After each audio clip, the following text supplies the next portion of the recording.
a board meeting for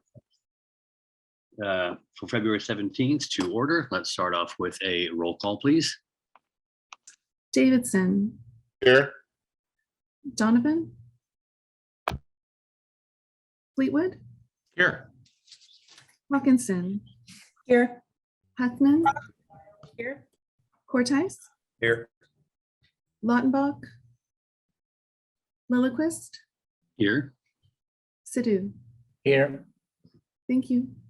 Okay, thank you very much. We start off with 2 employee recognitions today, a 25-year service award for Michelle and a 20-year service award for, oh, sorry, the name just went away on my screen. It's for Janet.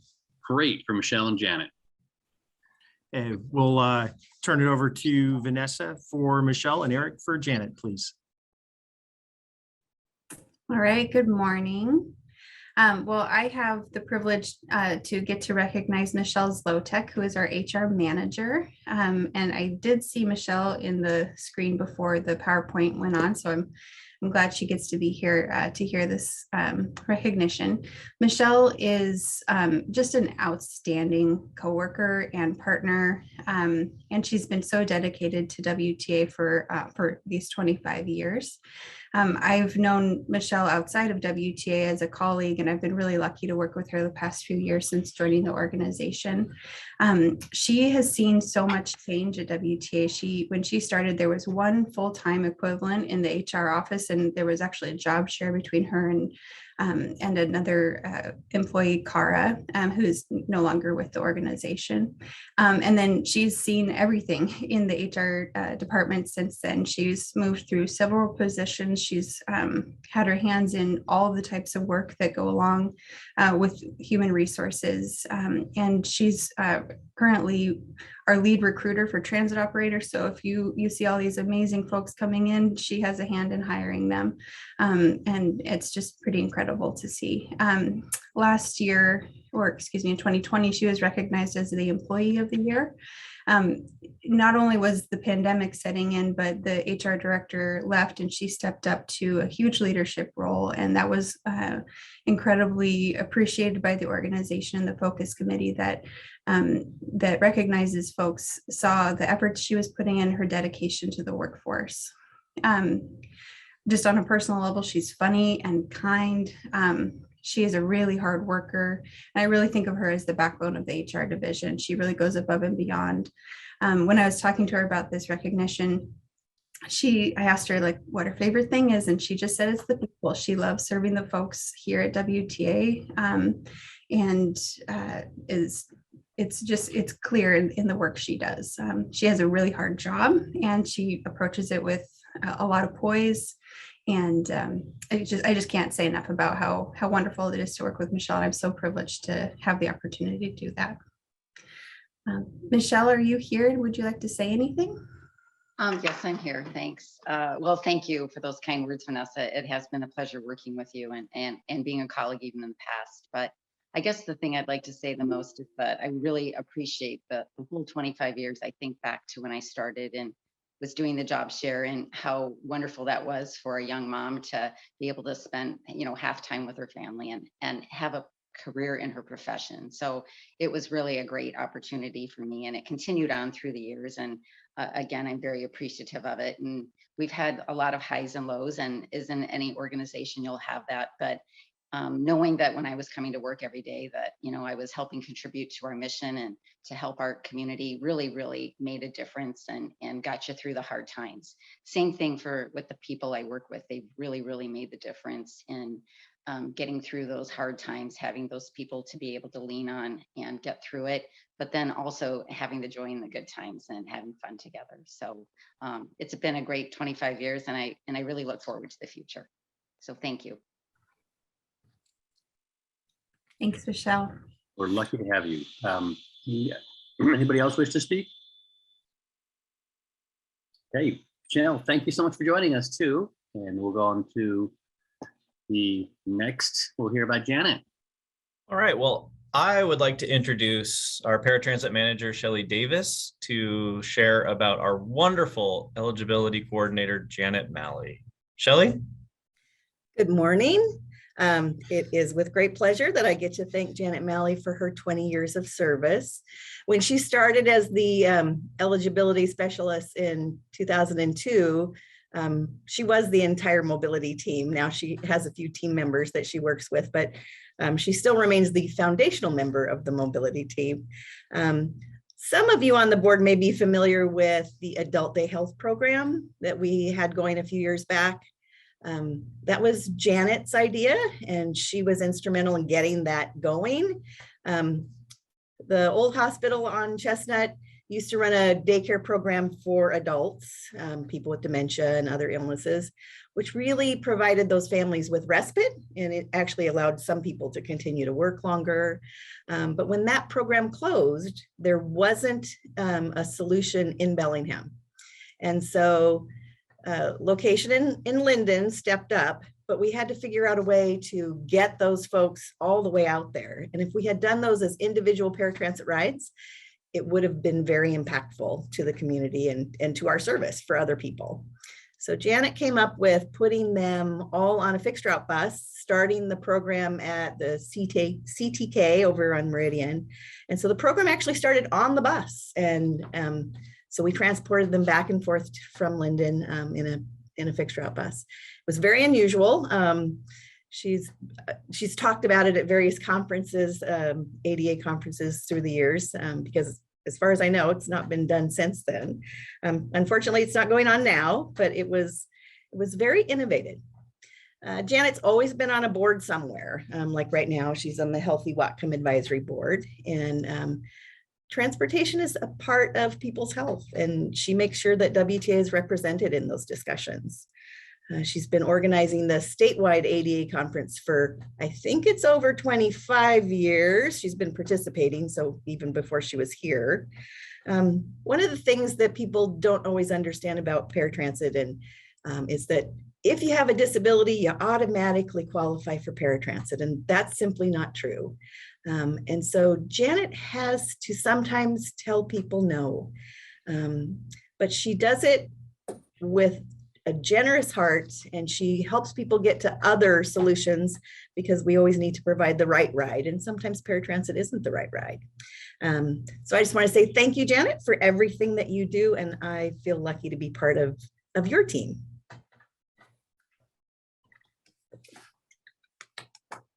Janet, I believe is on. Janet, anything that you'd like to share?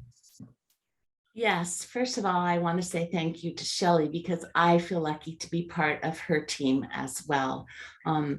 It was lonely at the beginning of those 20 years when I was the only person doing this work, and we now have such a hilarious, generous, capable, skilled team, and it is so fun to be a part of that work. The work is sometimes hard, but it is really affirming and satisfying to do it. In my office, from day one, I've had a poster that says all the human services in the world are useless if you can't get to them. And that has been my mantra throughout this whole time. People who know me are sick of hearing me say it, but it is as true now as it was 20 years ago. So I'm super proud of all of those things that Shelley said, but what I'm really, truly grateful for is this opportunity that I have in our agency to be able to sit with people, sometimes in the worst moments of their lives, and help them figure out how to get to the places that they need to maintain their lives. Sometimes I talk to people who haven't been out of their houses for years and didn't know we had this service available to them. And I, just because I'm the person at the other end of the phone, get to be the person to say, no, you have that freedom and we can get you there. So part of the time, it's true, I do have to say no, but a lot of times I have the joy and satisfaction of being able to say yes to people who really are still a vital part of our community and really need the support of the community to get around. So I am really grateful, like Michelle, for having been able to raise my daughter and do all of the things that have been a part of my whole life as within the framework of this wonderful WTA organization. So I am really grateful. Thank you very much.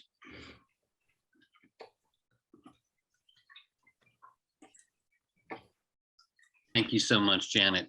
Thank you for joining us this morning. Can I make a comment? Go ahead, please.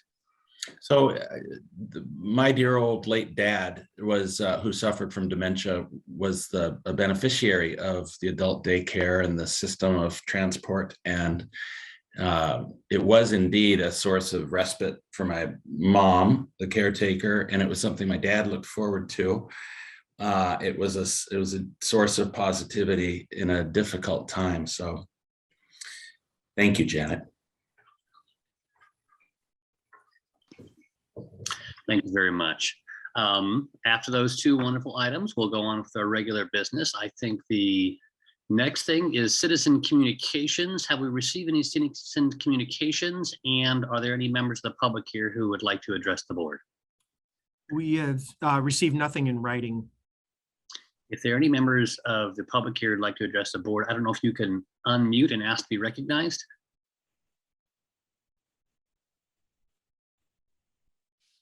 Okay, hearing none, we'll go on. We're now going to go into a closed and executive session to discuss two items which are authorized under state law to be conducted in confidentiality. The first has to do with collective bargaining agreements, and the next one has to do with infrastructure and security of our computer networks. Approximately how long do we expect this will take?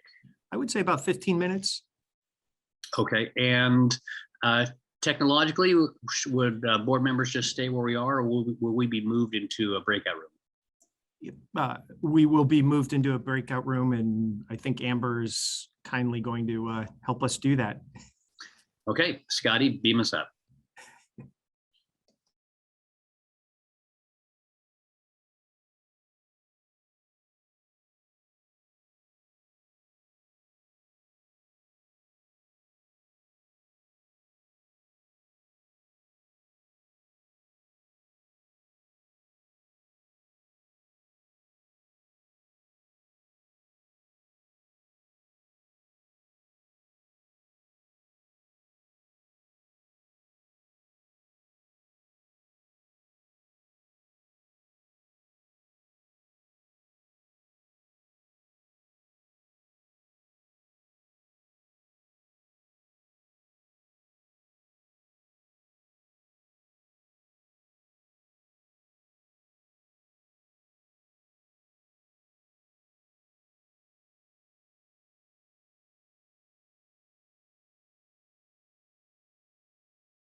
Okay, the WTA board is just coming back into open session after completing a closed session and an executive session to discuss first collective bargaining agreements, and the other one item had to do with security for our computer networks.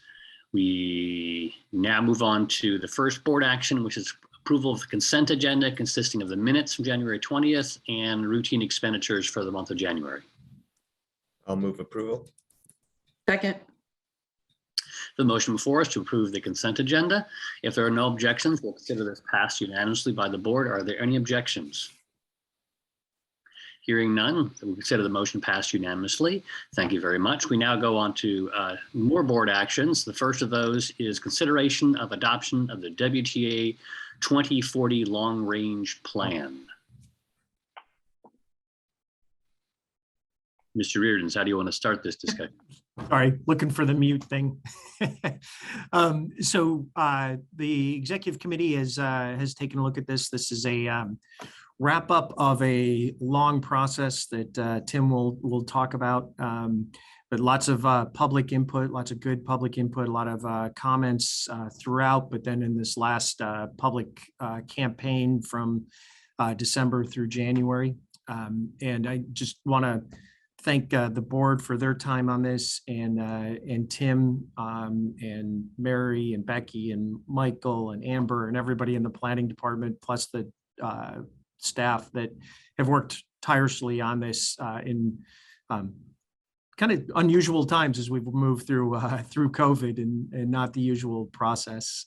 So Tim's led an amazing effort to do this, and I think this will be a great foundation for us as we move forward. And I will say Tim has been prescient in how he's looked at this, because the three E's, the equity, efficiency, and environment, dovetail really well with what the administration, both at the federal and state level, are asking of transit agencies going forward, and what things we're going to need to be able to do and show for grants and other funding requirements. And so this sets up a great framework for us to be able to show those things moving forward, as well as it being a solid policy foundation for proving value to the community and responsive to their expectations of WTA. So with that, and a hearty thank you, I will turn it over to Tim, please. Great. Thank you, Les. Thanks for queuing that up. Yeah, as Les mentioned, it's been a long process, and not without its difficulties through the pandemic, but we're here at the final stage of the process. And so, yeah, we're seeking board approval today. The executive committee does recommend approval with the changes identified in your packet in the attachment, which is a matrix of comments from the public we received with staff responses. So those we hope to get incorporated into the plan.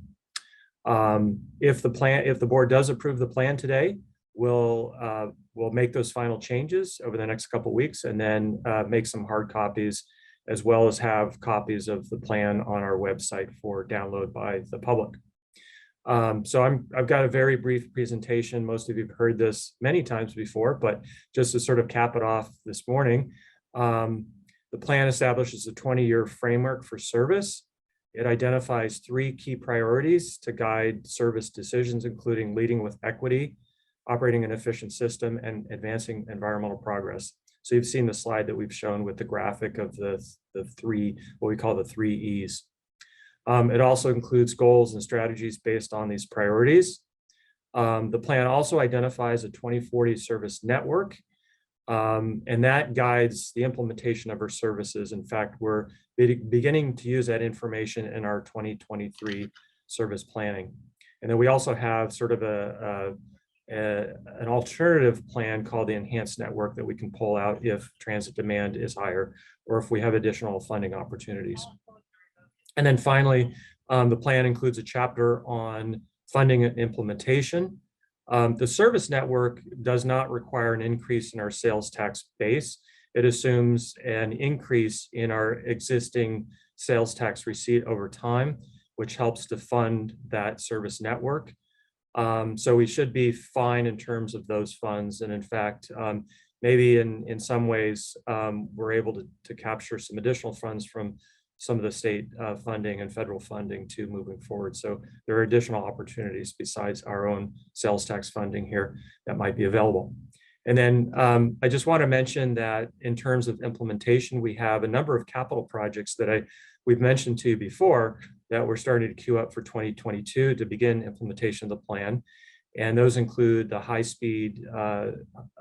frequency speed and reliability study that we're going to be working on in partnership with the city of Bellingham, expansion of our downtown station, and then a sustainability / zero emission fleet transition study. There's some other things as well, but those are the three top ones, I would say. These projects have been budgeted. You budgeted for those in the 2022 budget. So we're excited about moving forward on this project. So we're getting all ready for that. And you'll see next month a proposal to hire an on-call consultant to help support staff's work on those projects. So just a final note, the plan will be incorporated into various aspects of our business. As Les mentioned, one of those areas is our grant applications. We're now going to be strongly poised to be able to have effective applications because we do really hone in on the key objectives from the federal and state level in terms of equity and environmental aspects. So looking good there. And then also it provides a great foundation for us with our service planning, as I mentioned earlier, and our performance monitoring.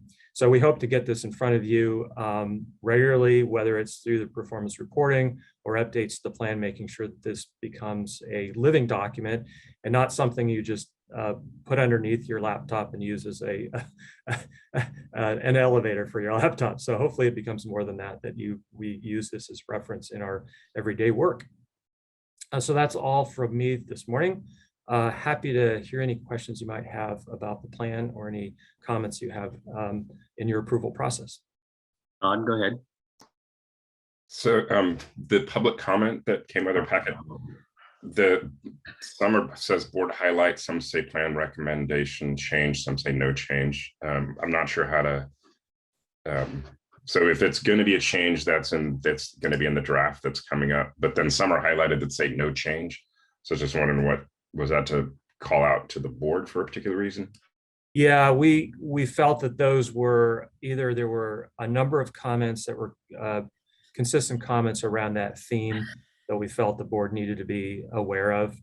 Some of these had to do with how we measure different aspects of like greenhouse gas emissions. Others were just things that new concept that have come up that we didn't consider as part of the plan, but we feel could get addressed as a result of implementation. And then, yeah, the third category are those things that we might be including in the plan. So just sort of our subjective assessment of what you thought might be of interest to review and perhaps discuss. And so where it says plan change recommended, that's something that would be then incorporated in the final draft. Exactly. Yeah, that's the fifth column of that chart where it identifies whether or not it's incorporated. Seth? So we observed in the introduction that this all took place in the context of COVID.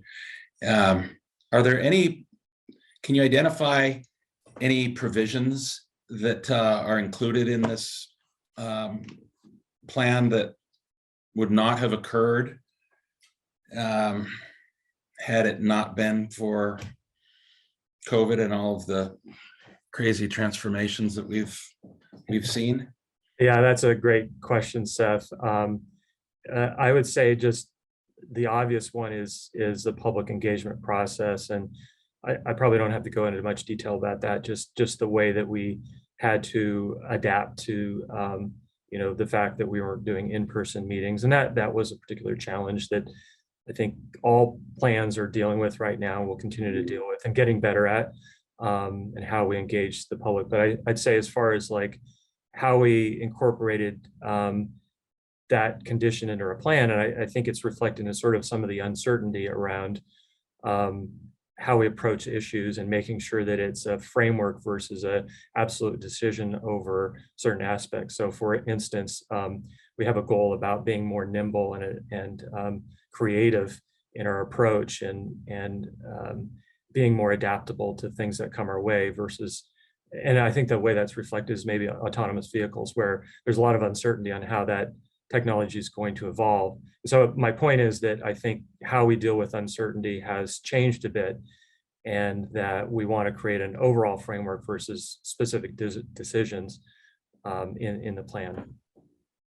If I could hop in on that, more at a kind of a state and national policy level, I think one of the things that COVID highlighted was that is shown up in our plan from particularly the equity and environment piece is that COVID showed the value of transit to necessary riders, those that don't have another option, and how keeping transit going and serving those populations is extremely important. And I think COVID highlighted that as those that couldn't work from home, for example, had to continue to go to work.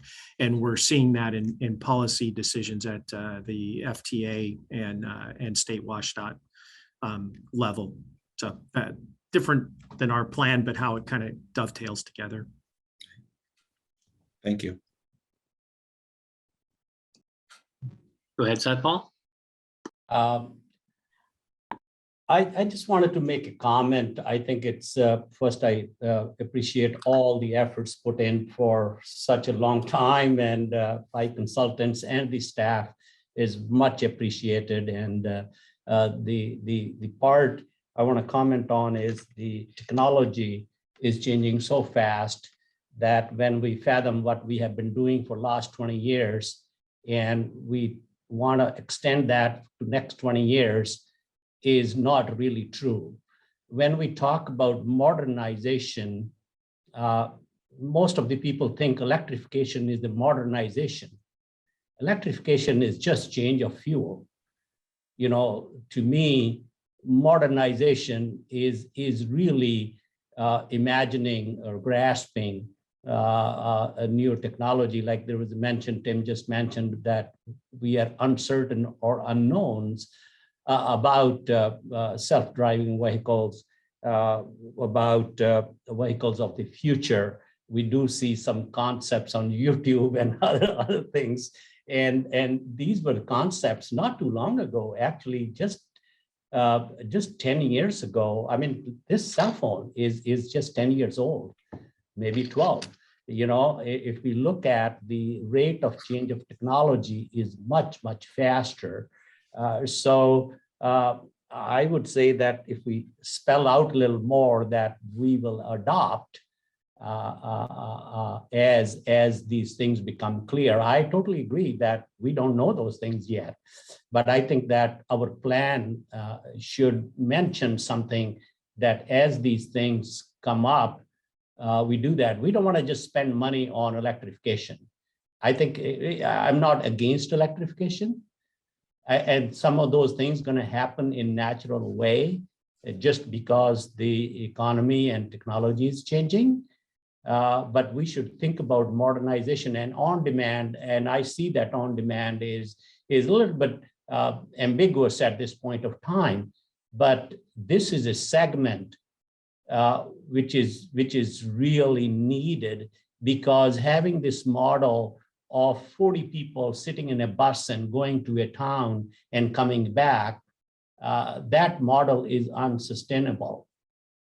You know, it may impact jobs. It may be a union issue. Let's not not discuss this. You know, that it may change the number of jobs and what kind of jobs we have, and having more smaller but more vehicles and reaching out to not a fixed routes. Bellingham or a large population areas like Linden Hop has been successful. There is a population to support it. But how are we going to deal with Kendall, North County, Birch Bay, other places, you know, and it doesn't have to be that they have to be spoke and wheel coming to Bellingham and going back from Bellingham back to their towns. I think that there is a more need for people to be going from Birthway to Kendall and back. I mean, those things gonna become a need and should be looked into. So, I mean, I know Scott brought up buying some rail corridors for our future. I think those things are real, and we should really. I see that I may not be here, but 20 years, the change is going to be much bigger than we can imagine today. So we should gear ourselves, at least define that for the future managers of WTA, future workers of WTA, that we foresaw this and don't be surprised these things we're going to adopt. So I'll just stop here. Thank you very much. Further discussion? We are looking for a motion. I'd move approval. Second. We have a motion before us to approve WTA's 2040 long-range strategic plan. I have one question for Mr. Goose from Fair and Peers, who helped work with us. I'm looking for some outside perspective. We've just completed our long-range plan. I assume you work with other organizations, transit organizations, on their plan. What can you tell us about what we came up with, kind of compared to the field or compared to how other organizations came up with? Can you just kind of give us a feeling on that? Yeah, that's a great question. And I think what we've seen with a few other agencies, sometimes they get, we've seen some agencies go too detailed. In particular, thinking about, you know, a time horizon of 20 years and expecting things to progress, you know, along a certain path. And 5 years in, they realize, wow, we need to kind of rethink that direction, maybe step back and really consider the overall approach. And so I think where you all took this was at that right level of detail to really convey, you know, what does your agency stand for? What is the role of WTA in the future? And that's something that you can really strengthen and reinforce with the different goals and strategies that are in the plan. And as Les mentioned, it really aligns you well with a lot of the federal priorities and obviously a lot more funding potentially coming from the state. So I think it's kind of striking that balance. And this is always the tricky thing with long range plans is oftentimes we're all looking for a bit more clarity and detail to understand what that next step should be from a plan. But as we've seen over the past 10, 20 years, you know, these plans need to be adaptable. And so we're starting to see that more with agencies where if you look at long range plans from even 5 or 10 years ago, those operate more like service plans. And now we're starting to see more of the plans that take kind of a higher level conceptual approach, recognizing all of the uncertainty. And again, you know, coming out of the COVID-19 pandemic is just going to reinforce that adaptability and as mentioned about autonomous vehicles, we'll likely start to see a bit more detail in terms of a framework for how to approach autonomous vehicles. This is just over the past 5 years, we've watched it, you know, in long range plans go from we won't even acknowledge them to now at least acknowledging them, but not, you know, particularly planning around them. I think over the next 5 years, what you're going to see is now long range plans really starting to set up that specific framework for workforce adaptation, service planning, et cetera, for autonomous vehicles. So I think, yeah, largely, I think you all took the right approach to balance that level of detail, but, you know, giving enough direction to set the course for the next few years.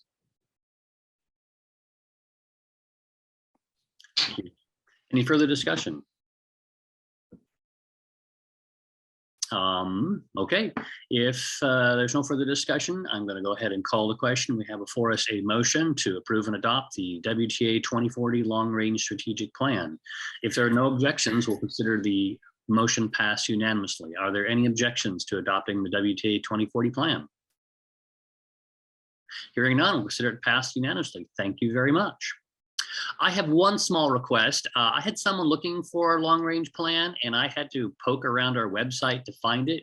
It's under business and then plan. It was kind of hard to find. We have a relatively busy landing page, and I didn't find it. I think that something like a strategic plan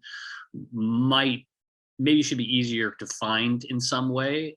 Is it okay, Mr. Reardons, if you and your staff kind of think about what to do to make that more easily discoverable by the public? I think this is kind of a public facing type of document.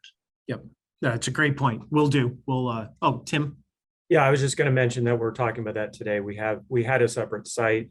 We're going to over time integrate some of that information into our own WTA site. So just stay tuned for that. But yeah, we will get that on that plans page for us. And if I may, just a quick shout out to the team that worked on this project. Obviously my planning team did a great amount of work, and a big kudos to them.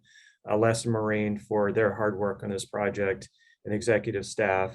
Aaron, Goose, and Emily Alice, great team to have from Fair and Peers.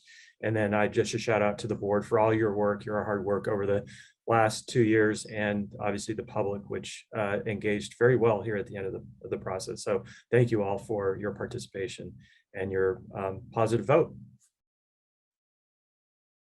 Okay, thank you, everyone. We'll now go on to the rest of our meeting, and the next item is a consideration of entering into an interlocal agreement with the City of Bellingham for use of a fiber network. We, I believe, received under separate cover the actual interlocal agreement. Hopefully you all had a chance to take a look at that. Who will be leading this discussion? I'll turn it over to Josh and lead us through. Thanks, Josh. Good morning. This is a kind of a renewal of an agreement we've had with the City of Bellingham for the last 10 years to partner with them and utilize their extensive fiber optic network throughout the city. This allows us to connect our main base here on Bakerview with our Cordata station, our downtown station, as well as to our colo site, our data centers stuff hosted on the waterfront. Allows us to connect that with high connectivity. It's been a great partnership. We're able to share some other networking infrastructure through this and allow, like for example, when the City of Bellingham Police Department was sharing BTS, it allowed there to have connectivity as well. The last one was kind of done as a service contract. This one's being done as an interlocal, and thus the board approval. We pay a flat fee of $2,500 a year to the city for their maintenance and upkeep of that system and our ability to share and utilize it. So this has been, appreciate Megan. She's been working to put this together, and Mark Lee's review of it. It is currently with the City of Bellingham for their kind of final review. That's why this is still currently a draft. But we don't expect it to be significantly changed by the city. I think if they might tweak a few of the legal languages at the end or something like that. At which point then it would, I guess, be signed by WTA, and then I also expect it to go to the City of Bellingham's council for their approval as well here soon. Apologize for getting this to you so late. We had some confusion about when the previous one actually expired, whether it was this year or next year. It ended up it was this year, and it expires in March, but nobody's looking to terminate this. Everyone's in favor of it continuing between the city and WTA. So we bring it for you for your approval. If I could, I would just, in light of the city hasn't fully signed off on it yet, that then we respectfully request that the approval be, or the motion be amended a little bit as listed, that the board of directors enter into a new interlocal agreement with the City of Bellingham for usage of the fiber optic networks in substantially the form as presented, like we've done in some other ones. That way, if there's just Scrivener things that need to be done, we don't need to bring it back. But if the city does substantially change it or materially change it, we would then bring it back to the board. I would so move as stated. Second. We have a motion before us to give authorization to enter into an interlocal agreement in substantially the form that's represented. I just have a comment. This seems like a really good bargain. Mr. Fleetwood, are we charging him the right amount? How did we come up with, it's a rather low number for a very important service, it seems to me. How do we even evaluate that? Who comes up with that number we use? I advocated for charging 10 times that amount, but we backed down the request to. No, who can speak to that from WTA? The price. Yeah, I'm not sure how Public Works calculates it. It is something, we're not the only user of the system. So I think it is this idea that there's a number of partner agencies, as well as I think that come together to help fund this. And so, yeah, so I'm not sure how they came up with the calculation, but I know that we're just one of many paying into that pool to help support that infrastructure that's operating there. I think, Mr. Lilliquist, that's a question for Eric Johnston. I'm going to be seeing him today. I'll ask him. Okay. I'm assuming the city council might even approve this on our consent agenda. Just looking ahead. Any further discussion? If there's no further discussion and no objection, we'll consider the motion passed unanimously to authorize entering into interlocal agreement in substantially the form presented. Are there any objections? Hearing none, that's passed unanimously. Thank you very much for that as well. Trying to go back to the agenda. I think we have reports to the board next. Reports to the board, yes, sir. And thank you for those two approvals to the board. Really, I do appreciate that. First up is legislative updates. Maureen had to go out of town, so she sends her apologies. And I will stumble through trying to give this in place of her talent. So main legislative update is the state transportation package that I know many of you are following in your other jobs with your hometown jurisdictions. But essentially, it's the Move Ahead Washington transportation package. As you know, its main emphasis is focusing on transportation, climate, accessible transit. It's $16 billion over 16 years. The actual structure of how that money gets sequenced is still up. But on the transit side, there's generally $3 billion for transit in there. Some of the things that are included in that are transit support grants, which are a formulistic grant that goes to all the transit agencies in Washington State. There is also a capital aspect of it. The Whatcom Transportation Authority is set to get, if passed, $5 million to help renovate and remodel the Bellingham Station downtown. There's also a plus up and recognition of special needs grants, so that is being increased. And then there's 3 new grant programs that are included in that: a bus and bus facilities grant, which is mirroring the federal FTA bus and bus facilities grant to the same name. There's a green transit grant, and then also a tribal transit grant, which is intriguing if there's ways to leverage with our friends at Lummi Nation on that. Then also there is how this will work. There's the legislation moving it forward, but the dollar amounts and things will be in the supplemental budget, so that more to follow on that. So what that means is that the formulistic things will be part of the biennial budget every 2 years on that. Procedurally, the Senate voted it out. There is a House Transportation Committee meeting this afternoon at 3:30. Much like last week, this week I'll participate with a WISTA panel on that. And then I guess I would say that this, as we talked about back in December, this hits the WISTA legislative priorities of preserving and maintaining investment and significantly increasing investment, which it does, incentivizing zero emission vehicles and enhancing effective and efficient transit service. So it hits that. Interesting statistical note is of that transportation package, over 25% is multimodal. So transit, bike, ped, those things, which is encouraging. So procedurally, next steps, House hearing, transportation hearing this afternoon. Then there'll be the supplemental budget aspects for the actual financing. And then if those pass, then obviously to the governor for signature. So more to go before session wraps up in March. Les, is the transportation package getting some bipartisan support, or is it mainly coming through the Democrats? At least on the Senate side, it was mainly through the Democrats. Republicans felt kind of left out on that. They issued a letter.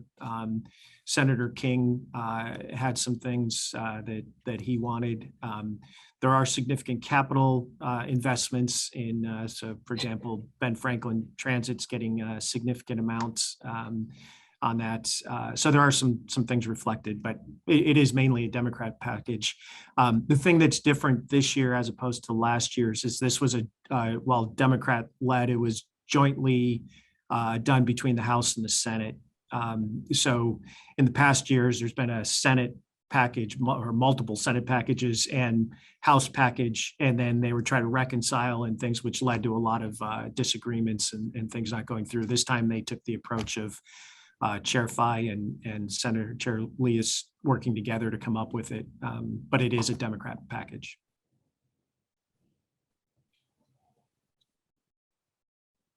Okay. All right. Thank you very much on that. And we'll keep you updated on as we hear more as the House moves forward on that. The next item is a mission statement update. We're terming, and what we're trying to do is, as you know, we have our mission statement, which is enhance the community by delivering safe, friendly, efficient, reliable service, environmental transportation solutions, partnerships, and innovation. And what we want to do, and what we'll talk a little bit about, is we're trying to tie our work plan to those mission statements and everything we're doing and how it accomplishes that mission. So what we thought would be good for the board, and this is kind of in line with 2042, how we're tying what we're doing back to these strategy and policy documents. So we thought it'd be good for the public and the board and our staff to hear what's going on in each of those mission statement bullets. So first one up, and as our primary mission on delivering service, and then how we do it in a safe, reliable, efficient, friendly way. Eric will lead us through that and provide an update. We will go through each of these mission statements, and then I will ask you in a few months, hey, is this helpful? Is it working? Is there ways to make this better? But hopefully this stimulates some discussion and a better understanding from the public on how we're trying to tie what we're doing to our mission. So with that, I will thank Eric and turn it over to him. Yeah, thanks, Les. And thanks, board, for letting me share a bit on really where we invest. The vast majority of our time and money is on this first mission bullet, which is delivering safe, reliable, efficient, and friendly service. So with that, here comes the fastest 10 minutes in transit. Starting with delivering service. I think, as many of you know, we did not have to reduce staff over the course of the pandemic, but we did have significant reductions in service, especially initially, both to our fixed route and paratransit service, primarily due to reduced ridership, as well as our reduced staffing availability due to absences related to the COVID pandemic. We are now, however, currently full staffed for transit operators, and are really fortunate to be so. There are transit agencies around the state that are really struggling to staff back up after having cut service and cut staff due to the existing job market. We've been fortunate to remain at a fully staffing level. there's a statistic out there that approximately 90% of agencies had to reduce service and staff during the pandemic. So it wasn't unique to us, but we're fortunate to be back. Efforts are underway to hire and onboard all of the positions that were identified in the 2022 budget, thanks to HR and the great team and work they're going on, as well as the rest of the agency that are working in their divisions to get us there. Maybe not more importantly, but certainly importantly, we are finally back to full fixed route service as of February 6th, for the first time since March 2020. Now, we brought back almost all of our service back in June, but we did not have our full Western complement due to a lack of Western ridership because they were primarily remote. But as of February 6th, we're back to operating full fixed route service. Paratransit did, in fact, return to full service days and hours back in June. We also continue to operate and run the Linden Hop on-demand pilot service out in Linden 7 days a week, and that's been going quite well. Big picture, as it comes to delivering service, the infusion of federal funds has been instrumental in us being able to continue to do that.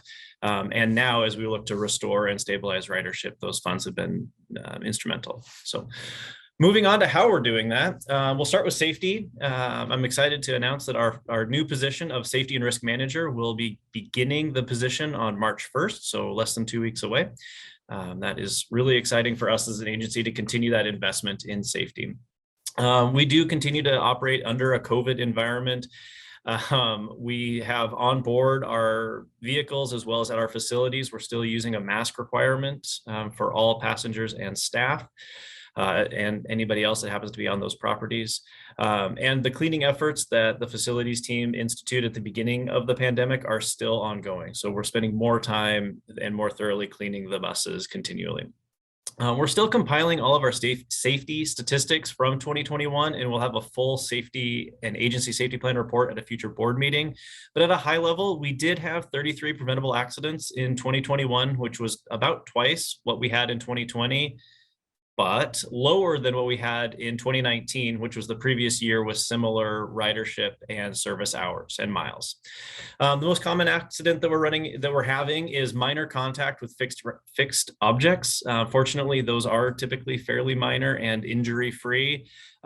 We did, however, have 7 major accidents last year, which was up from 3 the year before.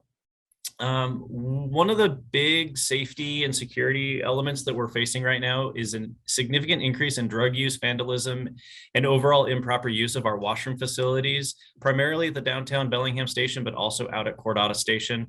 We're working on a long-term solution to create a restricted access for the washrooms that will require connection with staff member to gain access to the washrooms. In the meantime, we will be closing those here shortly and putting in portable toilets at both of our locations to help mitigate the overall issue there. Those will be coming out, I would imagine, either later this week or next week. We also continue to adapt to losing our contract with Bellingham Police for security services at our downtown station. We have contracted with a private security firm to fill that gap. We're still evaluating whether that's the right fit for the agency. Moving on to reliability, our reliability does remain fairly strong. Overall in fixed route, we're at 94% on-time performance and over 95% for paratransit. Moving into the thanks to fleet and facilities portion of the report, our PM schedule continues to be on time, even through a strained months with low staff out of that group. That team put in overtime to maintain our preventative maintenance schedule and keep the buses leaving the yard every morning to get out into service. Fleet has also refurbished 6 40-foot Gilligs and completed the make-ready process for 8 new Gilligs. I'm sure you guys have seen some of those out and about with the new paint jobs. It's pretty exciting. The 2 electric buses are out and running, though Mike and his team are working feverishly with the vendor to increase the performance and the mileage that we get out of them. And steps are being made, though we're not there yet with those 2 vehicles. On to efficiency. We've talked a bit about the drop in ridership. For context, right now we're averaging around 10,000 boardings in fixed route per weekday. That's about 50% of what we were at pre-pandemic. but it's about twice what we were at for the first 17 months of the pandemic. So we're coming back, but there's a bit of an uncertain future in what that ridership number is going to look like. We didn't see yet a significant change once Western returned to their full class load on campus, but we have a bit more time to evaluate that as the spring rolls on. Paratransit ridership continues to hover around 450 passengers per day, which for context is about 60% of those pre-pandemic levels. Obviously, our efficiency of service is lower. We're offering the same amount of hours, but with lower ridership. And so that's something that we'll be continuing to evaluate as we move forward. But good news is nationally and locally, we're seeing signs of recovery. But we recognize there's a couple key factors looking ahead that are going to impact ridership. Concerns over the overall safety of putting yourself into a large tin can with a bunch of other people still remains, as well as security concerns around public transportation. Locally, we've seen a dispersion of lower income residents from core Bellingham neighborhoods into suburban rural areas that are a little bit more tricky to serve with transit.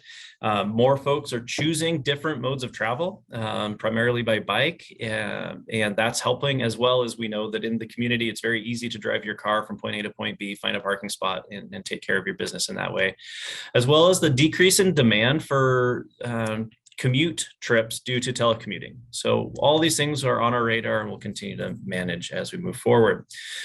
And moving on to the final aspect of that first bullet, which is friendly. This is obviously more difficult to quantify, but I wanted to highlight a couple of things that we're doing both internally as well as in the community. I think many of you are aware that in the fall, WTA provided auxiliary service to support flood response and into a few of the outlying communities.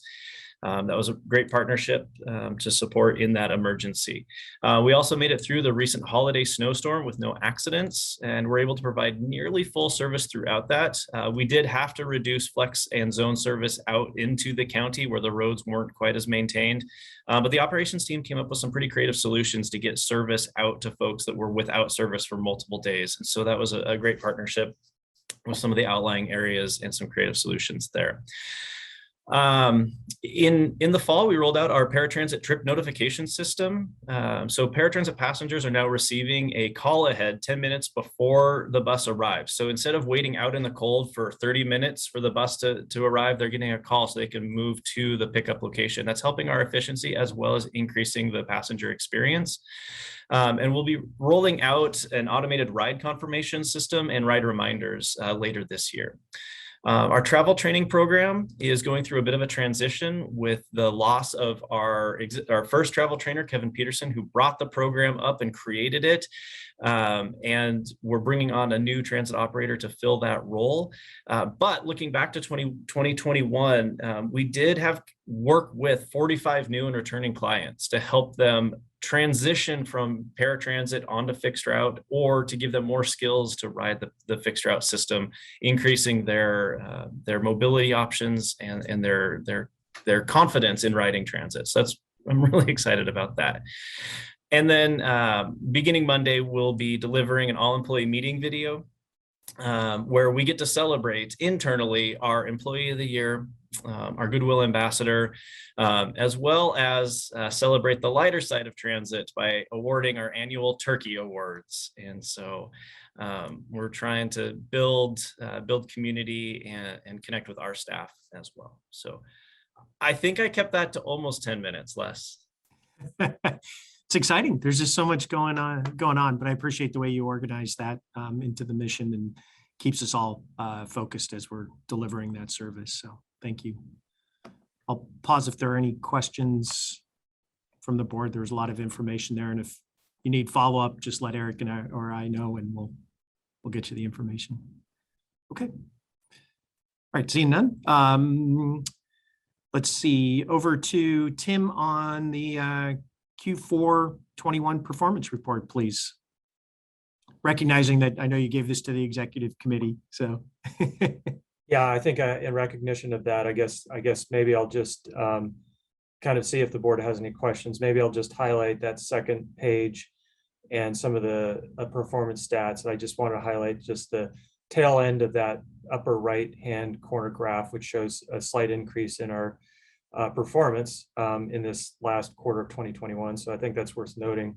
And then the paratransit values for that middle left-hand chart showing an increase over 2020 ridership, Vanpool remaining fairly flat. So I'll just kind of keep it at that. I know you've heard the presentation on this before. I'd be happy to answer questions about this or the accomplishments for 2021.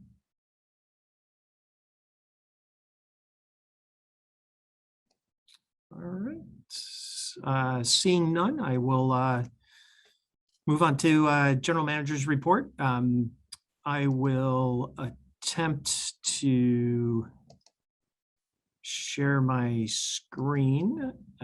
So I'm talking slow there. Can everybody see that? Okay. What this is, we showed this last month. This is our work plan. Again, following that mission-based approach. What's in there, and we'll be distributing this to the board members just so you have it as a reference point as we move through. But as you can see on there, there's quite a few things on this work plan, and most of these are agency-wide kinds of things. They fall into various divisions, but a lot of these are agency-wide kinds of efforts. So with that, what we were trying to do with that is, if everything's a priority, nothing is a priority. So what we did was went on an offsite and tried to prioritize, and hopefully people can see this screen. And what we did was we tried to tier those items on the work plan into 3 tiers, recognizing that if it's a tier 3 effort, that doesn't necessarily mean that it's not important or anything, but we were trying to look at what is to the agency, what is very high importance, and then what are those things that also bring a risk level to the agency if not completed when we're trying to prioritize, or if it's prioritized lower in the work plan. Part of this discussion as well was recognizing that we wanted to make sure we had bandwidth to accomplish those daily tasks that need to get done, payroll, for example, or the auditor's visits, those kinds of things. And so keep that bandwidth, as well as keeping a bandwidth that when those, if you will, those known unknowns will arise. We know things will happen throughout the year. As Eric was talking about, the issue with the bathrooms, increased drug use has really picked up this year, so to a point where we really need to deal with it. So how do we preserve that? And as you'll see on here, the main priority is that delivering the service, which also includes, as Eric referenced, the state of good repair efforts to make sure we're launching. So we broke that work plan down into 3 tiers. Tier 1 is those things that are very high importance, but also had a high risk to the agency. Tier 2, are those things that we felt were significantly important, but had a medium risk. And then tier 3 were those things that are important and worthy to do and put effort behind. But the risk factor was a little bit lower. So for example, the North Lot, if that doesn't get fully planned out this year, we'll still be able to deliver that service and so forth. Whereas collective bargaining agreement, hiring the new folks, the fleet transition study, particularly as it ties to grants, is hugely important. So I see Todd has a question. And what's the EMC under tier 2? I'm sorry, that's our what used to be the injury-free, our employee medical. Yeah. Sorry. I tell myself don't use acronyms, but yet I fall back into that. So I apologize. So this was kind of just wanted to talk with the board. And these are the things we as staff have come up with. I'll ship these to to you as board members so you can kind of take a look. And if you have questions or wish to talk about them, we can can certainly do so. But as we're doing reports, that's kind of give you an idea of where we're trying to focus time and how we're trying to prioritize things. Again, as an agency. So I'll pause there for questions. If it's okay, I'll stop sharing. So anybody, I don't see any questions. Okay. All right. Thank you for that. And thank you to the team for working through that so that we can have a focused approach on where we're trying to go.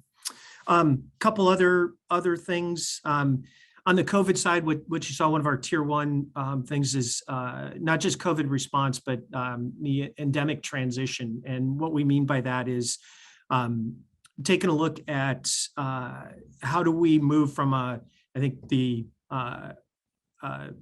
superintendent of schools put it as moving from a pandemic emergency response to an endemic preparedness response and action as we move forward. And so we're taking a look at things from a risk assessment framework and having Eric mentioned the safety and risk management program created, and Jeff Benson on March 1 becomes that position.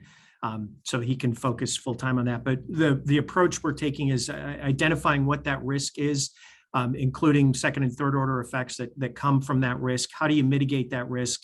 And then what risk is remaining that you can't mitigate that we're kind of buying off, if you will. And so we've taken that approach and looked at things like travel for WTA travel for vaccinated folks and kind of opening that back up, which we're seeing mad signal on that. How do we look at morale things around WTA? So the rodeo committees started back up and we're shooting for that in June. Waiting for the state and federal mask mandates. The federal mask mandate expires on the 18th of March. We'll see where that goes, but how does that factor in?